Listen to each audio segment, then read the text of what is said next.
dari guru-guru saya ila Rasulullah sallallahu alaihi wasallam.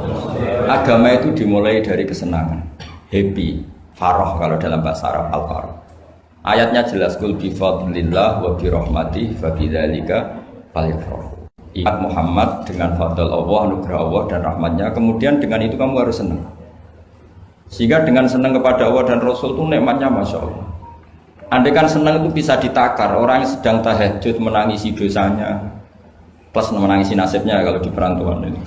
Itu senangnya sama orang yang sedang dugem itu mesti kalah, mesti senang yang sedang tahajud.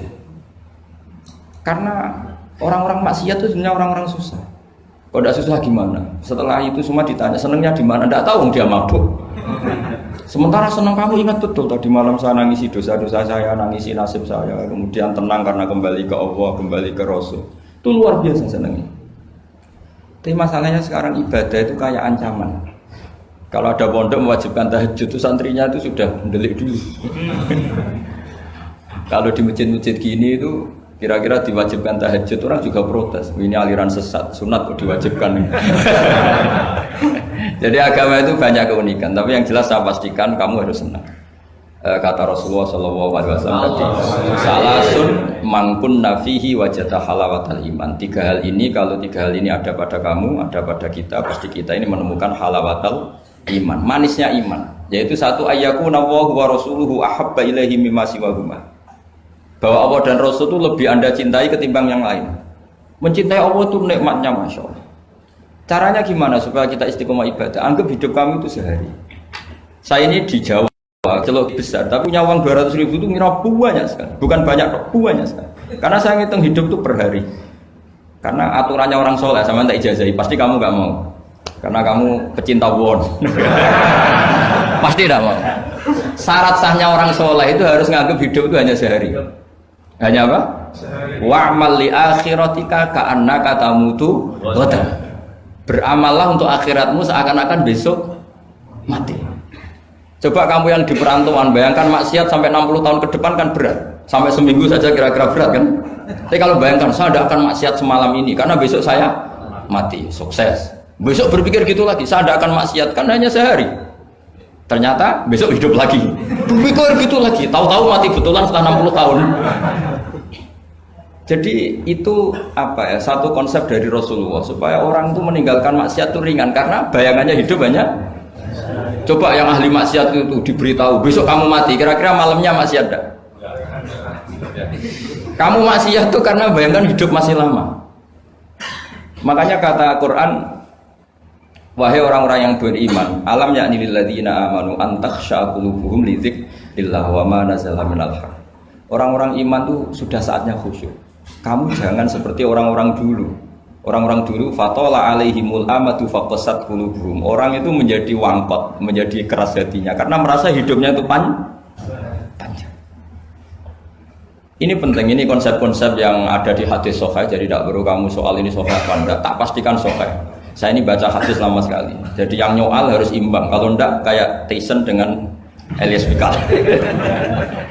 Supaya clear, supaya jelas. Saya sering ketemu para pemikir di Jogja dan berkali-kali saya bilang harusnya diskusi itu imbang. Ini bukan karena keangkuhan, tapi karena proporsional. Awal maksiat itu dimulai karena tidak senang tercari kesenangan dan pilihannya maksiat. Coba kalau kesenangan itu ada pada taat, itu luar biasa. Sampai Rasulullah itu menggambarkan ketaatan yang baik itu. Ada hadis yang mungkin kalau orang Jogja, orang Solo itu tidak siap karena agak priayi. Nabi pernah ngendikan, wa fi buti ahadikum shadaqah. Kamu ngeloni istri kamu itu ya shadaqah. Sahabat ya tanya, ayati ahaduna syahwatahu wa walahu ajrun. Yang benar aja ya Rasulullah, masa urusan seks, urusan biologis kemudian dia dapat apa? Pahala. Nabi jawabnya ringan saja. Alaihi salawatu aha fi haramin akana alaihi wisrun. Kalau yang digauli itu istri orang atau yang enggak zaujahnya, enggak istrinya, apa dia ada dosa? Ya dosa ya Rasulullah. Fakadzalika kalau wada'aha fi halalin kana lahu ajrun. Ya begitulah kalau dia kalau salah letak haram, kalau tepat sasaran ya halal. Segampang itu ibadah itu. Jadi ngumpulin istri ibadah, nimang anak ibadah. ngaji begini ibadah meskipun nggak paham, nggak ada syaratnya paham.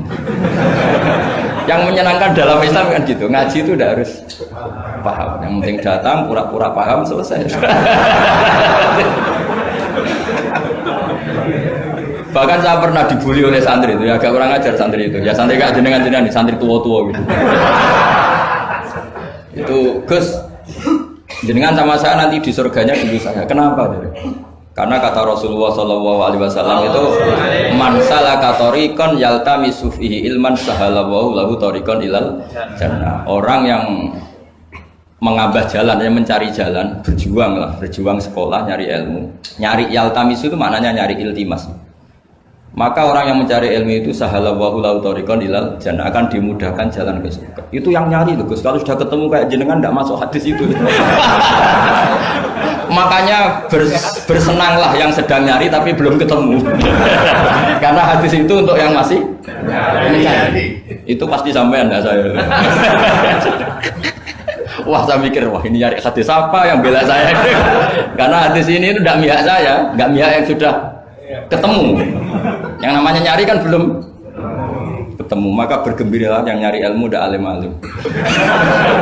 Karena syaratnya, ya kan? Man salaka tariqan yaltamisu fihi ilman sahalallahu lahu tariqan ilal jannah. Siapa yang berjalan atau menempuh satu perjalanan mencari ilmu. Di mana-mana mencari itu sudah ketemu belum? Belum. Berarti kiai masuk hadis itu enggak? Nah, alhamdulillah. Karena kiainya sudah ketemu. Maka bergembiralah jenengan. Saat tidak paham, artinya masih mencari. Makanya kalau mau paham jangan paham. Karena saya ini kebetulan memang peneliti hadis dan saya banyak menghafal hadis karena saya suka dengan kalimat-kalimat jamiah, kalimat-kalimat yang komplit dari Rasulullah SAW.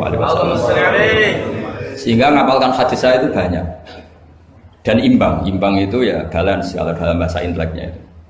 Saya termasuk menghafalkan hadis wa innal alima la yastaghfiru lahu man fis samawati wa man fil ardi hatta al-hitan fil bahr. Sebagian riwayat wa inna mu'alliman nasi al khaira la yastaghfiru lahu man fis samawati wa man fil ardi hatta al-khitan fil bahr wa hatta an-namlatu fi juhriha. Ini hadis tandingan. Jadi yang tandingan tidak hanya 01 02, hadis juga ada hadis apa? Tandingan. Enggak apa-apa, ilmu itu memang butuh apa? Butuh perimbangan ya, butuh balance. Enggak boleh ilmu, tapi karena ilmu enggak pantas diomongkan tandingan gitu aja. Kata saya ada hadis yang bunyinya gini. Wa innal alima, orang alim itu akan dimintakan ampun oleh penduduk langit. Jadi semua malaikat Jibril dan Mikail, semoga termasuk Israel, itu memintakan maaf untuk orang alim, tidak yang belum alim. Itu kamu udah masuk hadis itu.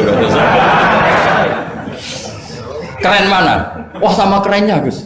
Saya masuk surga, yang jenengan nanti juga masuk. Ya sudah, nggak usah geger ketemu di sana.